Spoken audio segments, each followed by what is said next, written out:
How's it going, everyone? Welcome back to another episode of the Baking World Tour. Today we're gonna make this Bangladeshi flatbread, commonly eaten for breakfast with some sweet tea. But it could as well be a great part of a substantial meal. It is a layered flatbread which is unleavened. There's no yeast, no baking powder or anything. The layering is achieved by laminating the dough with fat and flour. And it's pretty simple and super tasty. Normally this kind of bread would be baked in a tandoor, which is a clay oven. Of course, most of us don't own a tandoor, so this will be a home baker's friendly version. So let's get to it and see what equipment and ingredients we need. So for the dough, we need some strong white bread flour, water, salt, sugar and a little bit of oil, and some oil and flour for the layers. We'll need a bowl for mixing, scales, a dough scraper and a rolling pin. And we'll also need something to bake these breads on. A thick metal tray would do a good job. You could actually cook them on a hob in a pan. But if you have baking stone like I do, then use that. That'll be the best option. So let's get making the dough. Get your bowl, add the water, the salt, the sugar and the oil and give it all a good mix. Before adding flour, you always want to dissolve any large salt and sugar crystals. We're using 10% oil in this recipe, which will make the dough a little bit sticky.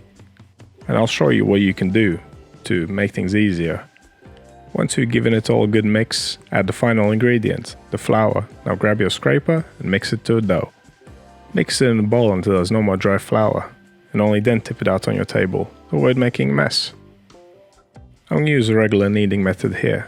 Press down and forwards with the heel of my right hand, then using the fingers of my left hand I fold the piece of dough under the heel of my right hand. But as I said earlier, because we're using quite a bit of oil, this dough is a little bit sticky. But no worries, here's what you can do. Scrape it all up, cover it up and let it sit for 15 minutes. And yes, before you destroy me in the comment section, I'm not listening to my own advice in this video here. There are other ways of adding fat to your dough, but I want to make this recipe as simple as possible. And it doesn't require too much gluten development. So we're just going to do this, roll with it, let your dough rest 15 minutes and we'll keep kneading.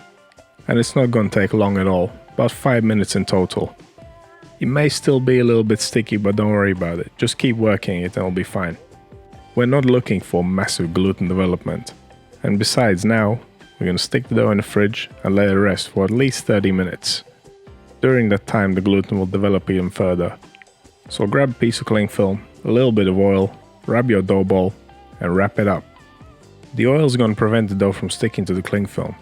And later on, once we come to laminate the dough, we're going to be oiling it up quite a bit more, so it's not going to do any harm. And here's the beauty of unleavened bread. You knead it and it's ready for use. Of course, in this case we're chilling it down for a little bit, but there are breads which you knead the dough when you use it right away. So let's pop it in the fridge, as I said, for at least 30 minutes. You can leave it in for longer, but 30 minutes is a minimum. A cold dough is far easier to work with. And because it was sitting there and hydrating in the fridge, it became a lot stretchier. And we do need that stretch. We need to spread this dough out until it becomes translucent, until you can see your table through it. And it's quite easy really. Make sure everything is rubbed with oil. That's your dough on both sides and the whole of your table. Now this will get a bit messy, but don't worry about it. It's easy enough to clean it up afterwards. The stretching process is super simple. We're just going to use our hands. Using the flat parts of your fingers and the palms of your hands, starting from the middle, work your way towards the edges. And do it gradually, there's no rush. And if you tear a couple holes, don't worry about it, it's no big deal. Simply stretch it until you can see your table through it, more or less. And if you see any thick spots, stretch from there. I'm happy with this size. What we need to do now is grab some oil and spread it all over the surface. And then sprinkle flour in a nice thin even layer. This will help create the layers and make the dough nice and flaky.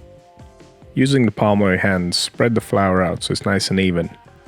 You don't need a lot of flour, just needs to cover the surface in a nice thin layer. Now grab one edge of the dough, pick it up and fold it in half.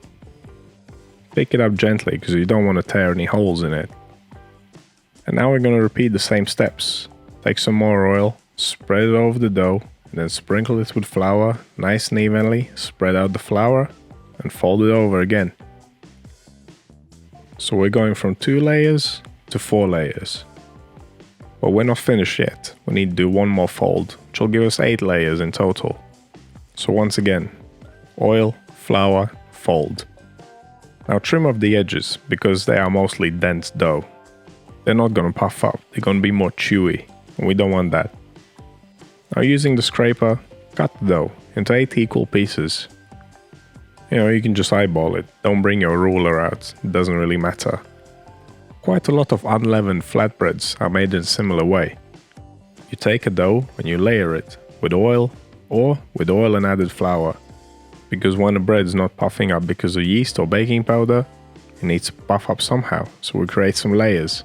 Right, we need to shape these into balls now. So here's what you want to do.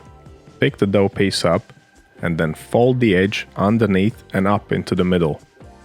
And go around in a circle until you have a nice round ball. Now here's one more, and look at my hands as I'm doing this. The top layer is smooth and the sides are all cut up, so what you want to do is fold the sides underneath and into the middle of the dough and push them up, going around in a circle. And then finish off by sealing up the seam. So we basically end up stretching the top part, which is a smooth layer, all around the dough ball. And if the first couple came out a bit rough, you got a few more to practice on. We're going to let them rest and chill out in the fridge once more before baking. So arrange them on a plate or on a tray, cover them up, and we'll let them chill out for around 30 minutes again. And whilst they're chilling out, preheat your oven to 240 degrees Celsius with a fan on. Also preheat your stone or your tray if you're using one. We're chilling the dough once again to relax the gluten. This will make it easier for us to roll them out, and also a cold dough is easier to work with. So the final shaping is very simple. Grab your dough ball, sprinkle it with flour, press it out a little bit by hand just to get it in general shape, and then continue on with a rolling pin. Roll it nice and thin. The way I like to do it is do one roll, then turn, one roll and turn. Do about a quarter turn every time. This will ensure that the dough comes out more or less round. Now this is the signature of the Bangladeshi flatbread. You cut some slits into it. This will give it a unique look, but will also prevent it from blowing up in the oven. And speaking of the oven, it's baking time. Lay them directly on your preheated tray or on your baking stone. Get in as many as you can at once. And they will not take long at all. 3 to 4 minutes, and they'll be done. You can flip them upside down just to check the bottom. If it's not cooked properly, then leave them in for a bit longer. But that's how you make this classic Bangladeshi breakfast snack. There are different variations of this. This one's more or less the simplest one. So what do you think of this flatbread? Have you ever made it before? Do you like unleavened flatbreads? Which one's your favorite? Let me know down in the comments. And if you have any questions or suggestions, also let me know. And subscribe if you haven't already. And click that bell button to be notified of upcoming videos. And to all my faithful subscribers, you guys also don't forget to click the bell. Just because you're subscribed doesn't mean that my videos will show up on your subscriptions feed. That's just how YouTube works these days. Thank you for watching, and I hope to see you in the next one.